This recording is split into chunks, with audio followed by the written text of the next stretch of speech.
Chaque jour, Charles et Carole vous présentent la leçon de l'école du sabbat.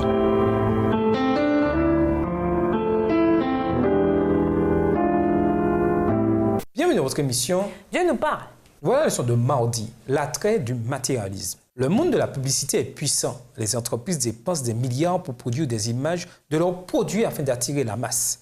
Elles utilisent presque toujours des gens beaux et attrayants pour promouvoir ce qu'elles vendent. En regardant cette annonce, nous nous associons non seulement au produit, mais aussi au personnage de l'annonce. Le matérialisme n'aurait pas réussi à séduire si efficacement s'il n'était pas lié à la sensualité subtile et parfois pas si subtile. C'est dans la publicité.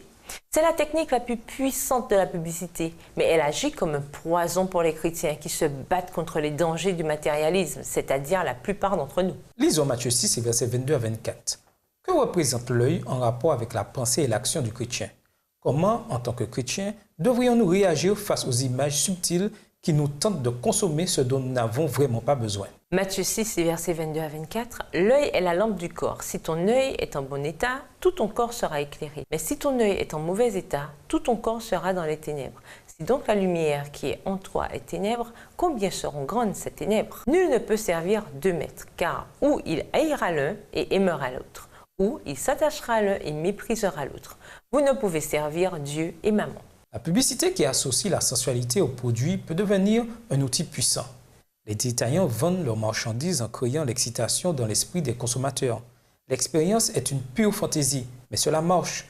Elle peut être presque mystique en amenant rapidement les gens à ce qui semble être un autre royaume de l'existence. Elle devient une fausse religion qui n'offre aucune connaissance et aucune vérité spirituelle.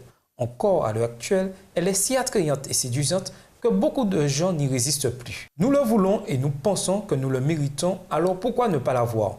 Dieu seul sait les grandes sommes d'argent qui ont été dépensées et qui seront toujours dépensées pour des choses que les annonceurs nous ont convaincus que nous en avons besoin. Je dis donc, marchez selon l'esprit et vous n'accomplirez pas les désirs de la chair. Galates 5, verset 16, dans la version Lu second. Bien que nous ayons tendance à penser aux désirs de la chair en termes sexuels, de quelles autres manières pouvons-nous être en danger d'accomplir ces désirs? Au revoir. Et à demain si Dieu veut. Dieu nous parle. Chaque jour, Charles et Carole vous présentent la leçon de l'école du sabbat.